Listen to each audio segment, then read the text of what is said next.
পোশাকের পিছনে 50,000 টাকা 1 লাখ টাকা খরচ করা এদের যেতে বুদ্ধ দুনিয়াতে কেউ হয় না। একটা আবদার করছি সেটার জন্য যদি আমার ঈদটাই খারাপ হয়ে যায় না পূরণ হওয়ার কারণে, তাহলে ওরকম আবদার করাই উচিত না। কারণ অ্যাডজাস্টমেন্ট না হইলে তো কখনো পসিবল না। লাইফে অ্যাডজাস্টমেন্ট না থাকলে আপনি চলতে পারবেন না। অ্যাডজাস্টমেন্ট অনেক বেশি জরুরি। আপনার হাজবেন্ড হোক বা বাবা মা হোক, এখন আমার বাবা আমাকে দিতে পারছে 10,000 টাকা, আমি তাকে বলতেছি না আমাকে 20,000 টাকা লাগবে। 20,000 কেন, সে আমাকে আর 1,000 টাকা বাড়াই দিতে পারবে না, সেখানে আবদার সাজে না। ঠিক না? হুম, অবশ্যই, তা তো অবশ্যই। আবার অনেকে, আমি তো অনেক ইন্টারভিউ দেখছি, অনলাইনেও দেখছি, টিভিতেও দেখছি, তো অনেকে অনেক রকমের কথা বলে, বিশাল বিশাল বাজেট, অনেকে বলে কম বাজেট। আসলে এটা যার যার অবস্থান থেকে সেই আসে। যার যেরকম অবস্থান সে সেই অবস্থান থেকে কথা বলে।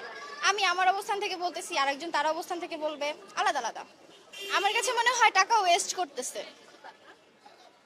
বেসিক্যালি এটাই মনে হয়। কারণ একটা পোশাকের পিছনে 50,000 টাকা খরচ করা বোকামি ছাড়া কিছু মনে হয় না। সে কয়দিন পরবে? আমি মেয়ে হিসেবে বলি, একটা ড্রেস আমার একবার ছাড়া দুইবার পরার পর আর রুচি আসে না পড়তে। তো সেখানে 50,000 টাকা আমি ওই ড্রেসের পিছনে খরচ না করে সেটা যদি আমি গোল্ড কিনি, ওটা আমি বারবার পড়তে পারতেছি, বারবার পড়তে ইচ্ছা করবে, প্লাস আপনার ওটা আমাকে পরবর্তীতে ফাইন্যান্সিয়ালিও স্ট্রং করবে। তো সেই হিসেবে পোশাকের পিছনে 50,000 টাকা 1 লাখ টাকা খরচ করা এদের যেতে বুদ্ধ দুনিয়াতে কেউ হয় না।